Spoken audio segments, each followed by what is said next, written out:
Unit 10, we are going to be talking about quadratic equations. First, let's talk about equations, well, 10.1, quadratic graphs. But let's talk about the types of equations we've already studied. So we've already studied linear functions. Usually we've talked about them in the form y equals mx plus b, but it doesn't really matter. The m could be an a, the a could be an r. We could have any variable here, but we're talking about y equals mx plus b, and we're talking about graphs that are straight lines when we're talking about linear functions. They always have a constant slope. Then we talked about exponential functions, and those were y equals a times b to the x. Now you could be increasing or decreasing, growth or decay, but you have a curve that looks like this, okay? Those are completely different from what we'll be talking about in this section. In this unit, we will be talking about quadratics. So a quadratic function looks like this. So it's definitely not linear, okay, because we have something squared. And it's not exponential because in our exponent, we don't have a variable. So this is its own category. It's quadratics. There is the stipulation a cannot be 0, because if a were 0, if this were 0, 0 times x squared, that would all be 0. And all we would be left with is this part, which would actually then just be linear, because this could be mx plus a b. It'd be a linear function. So we can't have a be 0. It has to be some other number. Again, the difference between quadratic and exponential, exponential's exponent has to be a variable. Quadratic exponent has to be a 2. Okay, a quadratic exponent has to be a 2, otherwise it won't be quadratic. What does a quadratic graph look like? Well, let's figure that out. Let's do this problem. We want to graph this equation. It is definitely quadratic because we have an exponent that is squared. And we could, if we wanted to, we could make a t-chart and find some values, figure out what it is when it's 0, 1, maybe -1, 2, whatever. But we have graphing calculators, so let's use them. If you don't have a graphing calculator at home, the first thing I would tell you is that you should go buy one. If you don't have one and you're not buying one, you could use Desmos to do some graphing. So don't think that you can only do this stuff when you're at school. Desmos will do a lot of the same stuff. But the first option is for you to go buy a graphing calculator. Buy the kind we use in school. You will be able to use it for the rest of high school. So don't think, oh, well, it's the end of the school year, I'll just make it through. No, you still need one. Okay, so get those graphing calculators out. And we know we're going to, from our home screen, go to the graph. If you have stuff in there, menu, 1, 4, enter, delete it all. I have a standard window. My x value goes from -10 to 10. If you don't have that, you should probably change it. That's always kind of where you want to start. So that's menu, window, zoom, zoom standard. Okay. We press tab to get up our function notation, which this is a function, so that's great. Y is the same as f1 of x equals. So we are typing in 2x squared minus 4x plus 1. Press enter, and there it is. There is your beautiful graph. Okay? Now, if you were doing this, like obviously you can't copy and paste your calculator screen like I just did. You still need to be able to draw a sketch of it, and it's not too hard to do. You just need to find some exact points. If you go to your calculator screen and you press menu, table, option 7, and we want a split screen table so that when you're looking at the graph and we're looking at a table. Now it does make your graph kind of condensed, so it kind of makes it a little more narrow, but what we want to get out of this is these table values. So if you look in here, these are your x values, 1, 2, 3, 4, and if I arrow up, if I select in there and arrow up, I can see my negative values. Okay, so these are points. These are ordered pairs. This is my x. This is my f of x, which is the same as y. So x and y. So I can take this stuff and I can plot these. So make it a little smaller so I can fit here. I have my first point of negative 331. That's way off my graph. It's way up here, so I'm not going to plot that. Negative 217, still way off my graph. But I could plot negative 1, 7. And then I could plot 0, 1. And I could continue doing that, but I need to go back to my calculator screen and scroll down. Oops, went too far.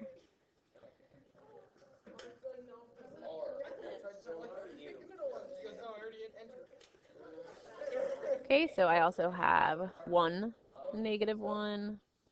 I have 2, 1, 3, 7, and then again I'd be off my graph. So you can see that this, I could now draw in my parabola. Okay, so you want to plot your points that you can get the values from off of that table, and that's what your graph should look like. Okay. Just so you know then, when you're working in your calculator, if you want to get out of having this screen, having the split with the table, go to that same place, menu. Well, actually, let me rewind. It depends on where you're clicked. Right now I'm in the table. Like, you can see that I have something in the table highlighted. If you're in the table and you press menu, you just go to table, remove table. If you're clicked in the graph, like right now my graph is the side that's selected. If I press menu, then I get that normal window you're used to, table, remove table. So either way, you can get rid of that and go back to just the graphing screen. Okay? All right, some questions to answer. I guess some blanks to fill in, really. The graph of a quadratic function, the name of this U shape is a parabola. A parabola can open up or down, so it doesn't have to be a U. It could open down like this one. So this one is opening up. It's which way the opening of it is. And then this one is opening down. So up, down. If it were to open sideways, which a lot of students want to do that, if it opened left or right, it wouldn't be a function. And we are only talking about functions here. If a is greater than 1, the parabola opens up. What the heck are we talking about, a? Well, standard form, write this down somewhere, standard form of a quadratic equation, hopefully you already wrote it down, right? Ax squared plus bx plus c, that's the a I'm talking about. So when we were in this form, this is the a I'm talking about, the very first term. If it's greater than 1, hello, that means it's positive, then the parabola opens up. And you know why? Because positive people smile. See my parabola, my smile? And if a is less than 1, that means a is negative, some negative number. The parabola opens down because negative people frown. There's my parabola opening down. So easy way to remember that. Students sometimes will say, what if a is 0? But remember, we already said a can't be 0 or it would be linear.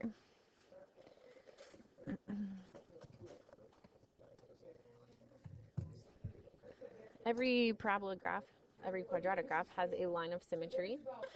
And we know what a line of symmetry is. Of course, it just follows straight down the middle, splits it in half. So we can see that we have one right here. Okay, or I could have put it on this one right there. So it cuts it in half, right there. The equation of a line of symmetry is x equals negative b over 2a. We know that x equals any number is going to be a horizontal, a vertical line. So that's why it's x equals. Okay, so we could actually calculate this. X equals negative b over 2a. Well, our b is already negative 4, so a negative negative 4 makes it positive 4. Over 2 times our a is 2.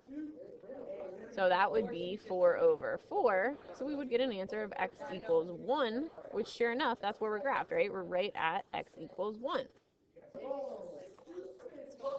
And then the last thing is your vertex. Every parabola has a vertex. It is the point that is on the line of symmetry. So it's the point on the line of symmetry. Oh, and by the way, a line of symmetry can also be called an axis of symmetry. So if you ever see that, it means the exact same thing. It's nothing special.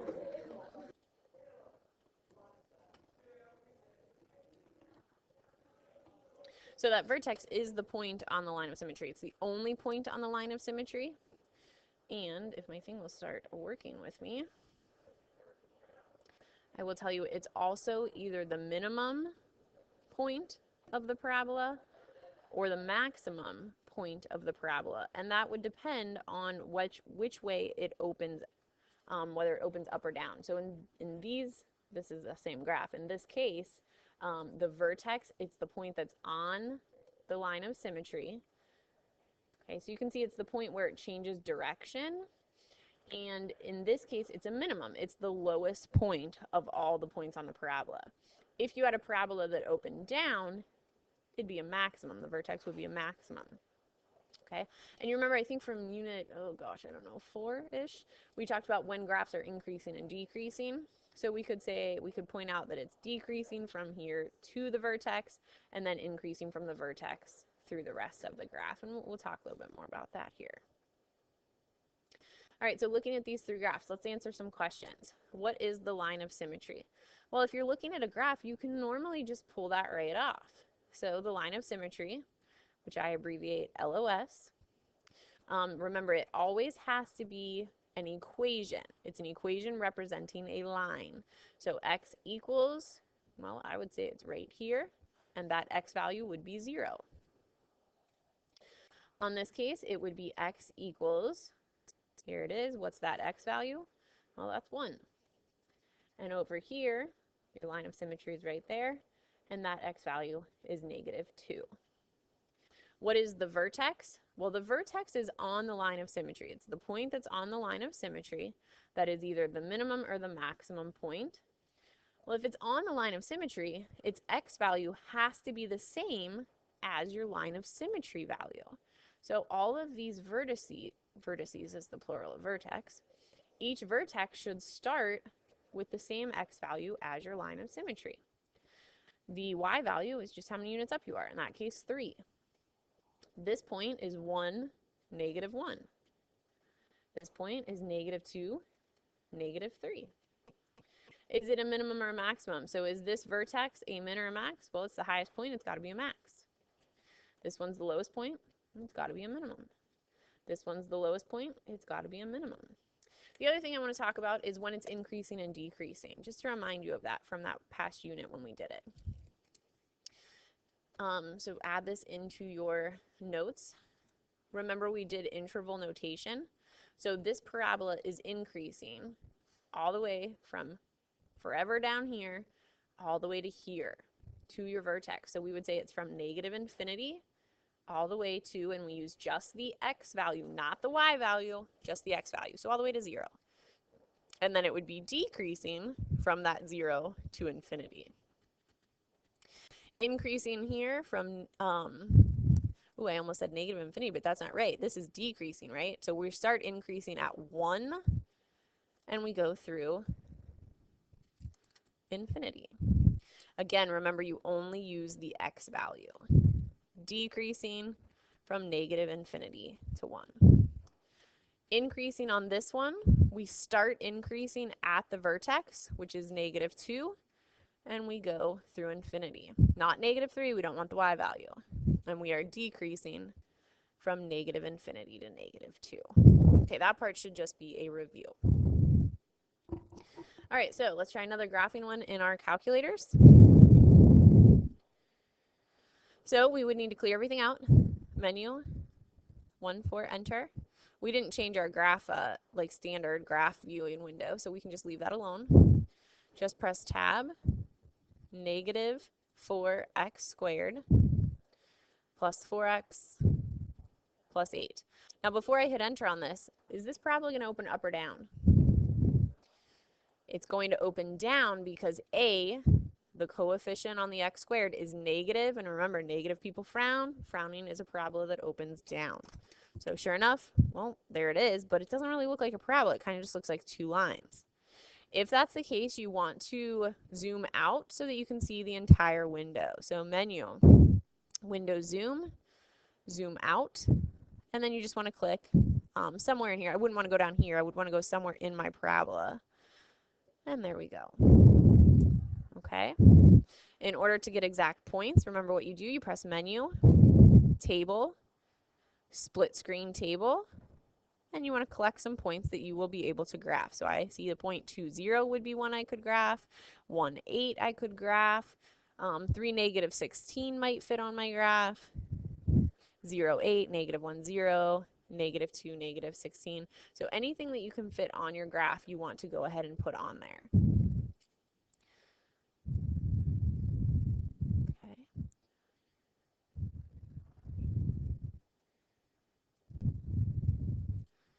I just gotta look back. What were they? 0, 8, 1, 8. Okay, well that's kind of weird, right? That I have two that are right in a line. What do you think that means? Well, that is telling me that the top of my parabola, my maximum point, is somewhere right in here, right? But I don't have the exact point. But I could find it. It's not showing me on my table because it's some decimal between 0 and 1. So let me get rid of the table. I've done enough with the table here. It's not helping me anymore. So menu table, remove table. And if I go back to looking at my graph, the calculator will actually tell me what that vertex point is. You always want to plot your vertex point when you're working in a graph. So menu, analyze graph. Now it doesn't say vertex, but it says minimum and maximum. In this case, in this graph, is your vertex a min or a max? It's a maximum, right? It's the highest point. So menu, analyze graph, we want to find the maximum point. And then it's going to ask you lower bound, upper bound. So we just want to select the range. We want to select the parabola. So maybe from here to here, and it pops right up. It's 0.5, comma 9. So 0.5, 1, 2, 3, 4, 5, 6, 7, 8, 9. Okay, now you have those points. You can go ahead and sketch your graph. Do your best when you're sketching these. I know they're not perfect. Mine are never perfect. Do make sure it's more of a U shape and not a V. It should not ever be a hard V. Curve that in there.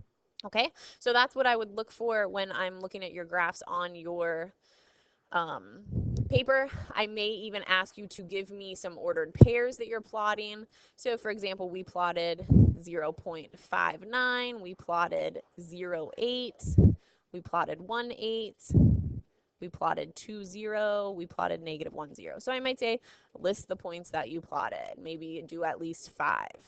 Okay, that gives you a good idea of how wide or narrow it is. Because say I only did these 3 up top, it would be very hard for me to know if this was a narrow parabola like it is, or if these expanded pretty quickly. Okay, so unless I do at least 5 points, you're really not going to have a great idea of that.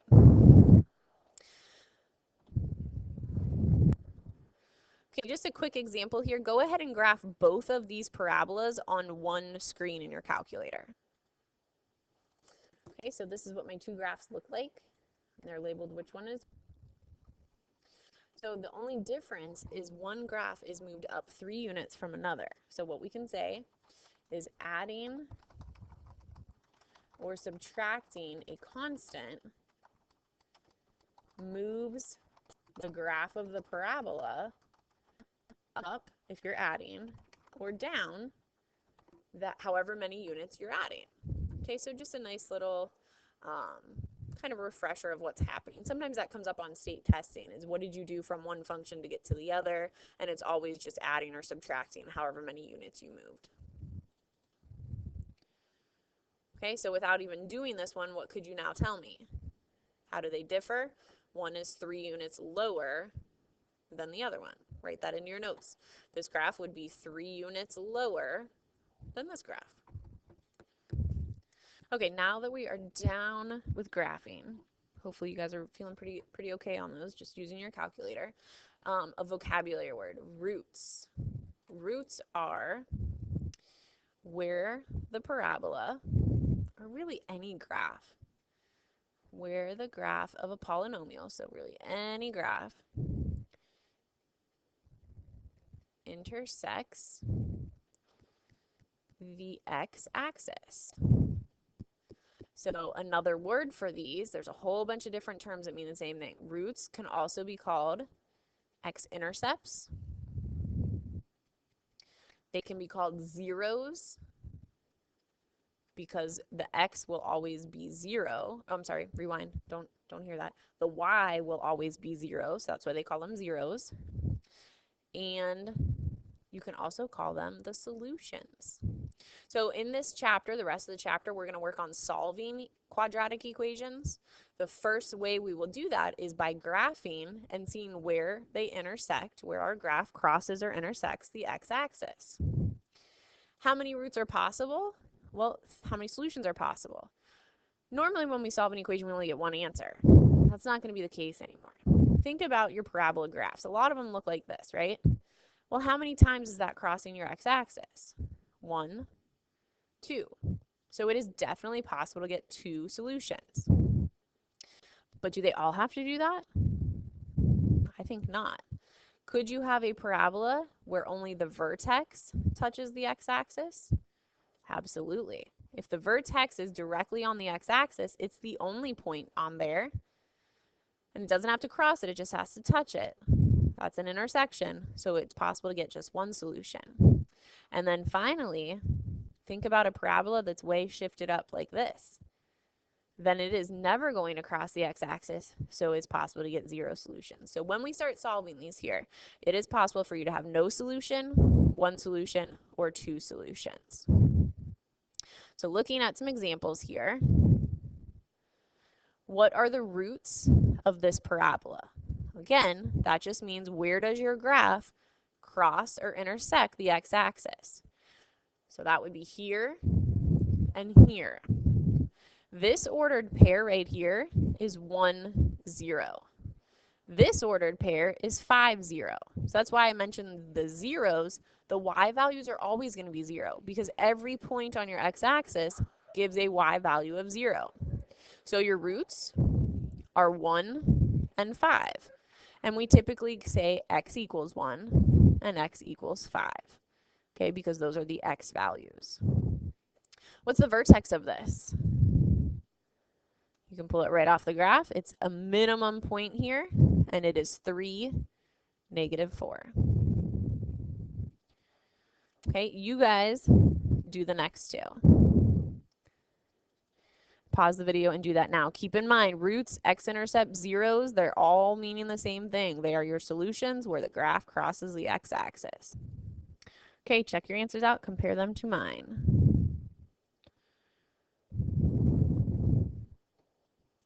Okay, so what we will be asked to do now is, again, we're still graphing, but now they want us to solve. So we're not just, our answer is not just going to be a graph, it's going to be where this graph crosses your x-axis. So pull those calculators back out.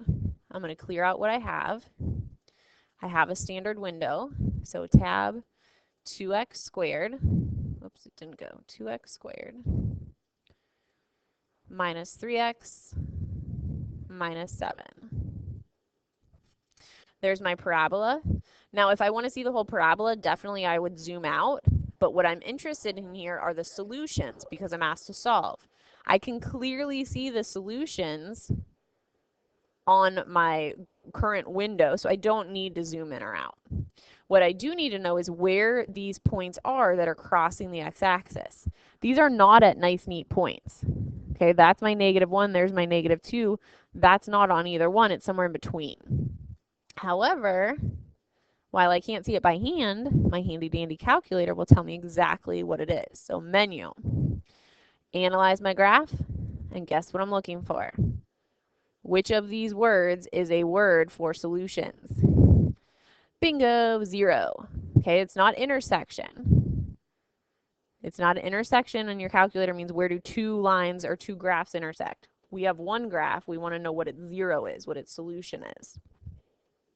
Lower bound, somewhere to the left of the first intersection, somewhere to the right of it.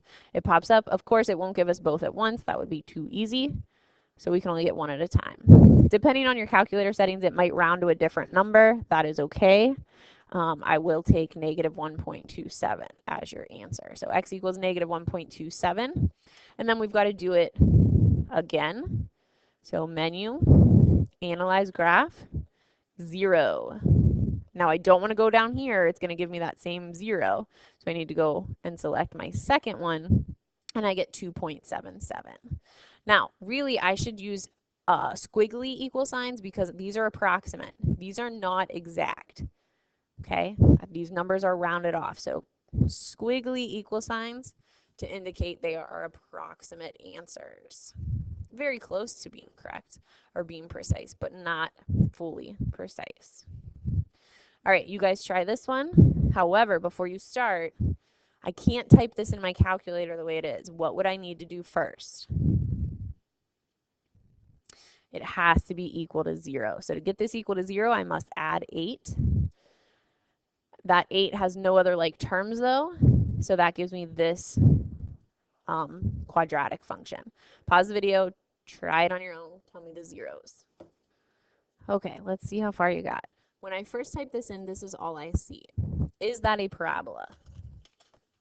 It's part of a parabola, but it's not a full parabola. I can only see part of it. So what should I do? I should zoom out. I need to see the full parabola to find all the possible solutions. So I am going to window zoom, zoom out, and now I can see all of it. So now I can analyze my graph to find my zeros. So one of them is negative 1.4, and the other is 11.4. So x equals negative 1.4, x equals 11.4. Those are my solutions. And last problem, little word problem here. Cliff diver Kelly stands on a 70-foot cliff. He jumps off the cliff, and his height can be modeled by this equation. S of t, I should have written this in here. S of t represents his height off the ground. And t represents the time in seconds after he jumps.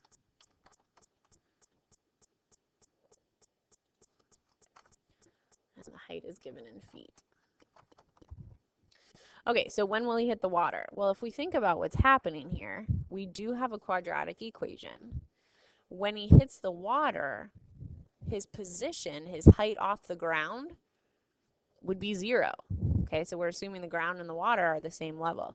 So what we want to know is essentially when does 0, or when does our equation equal 0? Well, isn't that the same as just sticking it in our calculator and finding these solutions? It sure is. And for what is his maximum height, that's just going to be the maximum point on your graph. So let's graph it. Clearing everything out, going back to a normal window, tab, negative 16. And even though there's t's, when you're doing it in your calculator, you always have to use x as your variable or it won't graph it. Plus 8x plus 70. Okay, this looks like two parallel lines. I definitely need to zoom out. I can't even tell which way this is opening. Now, because this is a negative number as my a, I know it's opening down, but we need to zoom out and see everything. Still can't see it. Still can't see it. Still can't really see it. Now I can, but that's a hot mess and I can't really see it at all. So what you can do here is let's go back and zoom in. I don't really care about all of these negative values down here. So I really just want to see what's going on up here. And I don't need to zoom out on my x-axis. I only need to zoom out on my y's. So you can do a custom window. Menu, graph entry, window zoom, window settings. Okay, so my x's, I don't need them to be like super spread out. I can leave those as, just a basic negative 10 to 10. But my y's, I need a way higher y value. Let's try, because it's saying the 70 foot, let's try 70. And now let's just go to like negative 1, because I don't really care what's happening on the negative y values. Oh, and that was a pretty good guess. So I can almost see the top of it. Let's fix it a little bit more. Menu, window zoom, window settings, and let me make this maybe 70, let's make it 80. And now I can see the whole parabola in a much better view than I had when I just zoomed out. Okay, so to answer these questions, the things that I wanted to know, when he's going to hit the water, that's just going to be the solution to this, because that would happen when he's at height 0, since that's height off the ground. So I could just do menu, analyze graph, and find my 0. Well, this one would be at negative 1.86 seconds. That doesn't make sense. I can't go back in time. So that one we kind of throw out. Doesn't make sense. Let's try the other one. And that one is at 2.36 seconds. That is the time we want. So when will he hit the water? At approximately 2.36 seconds. What is his maximum height? That looks like an A. That's not supposed to be an A. What is his maximum height? That's going to be the maximum point on our parabola. Well, we can figure that out. Menu, analyze graph, the maximum point. Whoops, there we go. And it is 71. So he jumps 1 foot into the air off of that 70-foot cliff. What is his maximum height? 71 feet. All right, I know this was a long video, but hopefully you're okay with it. Go ahead and get started on the packet.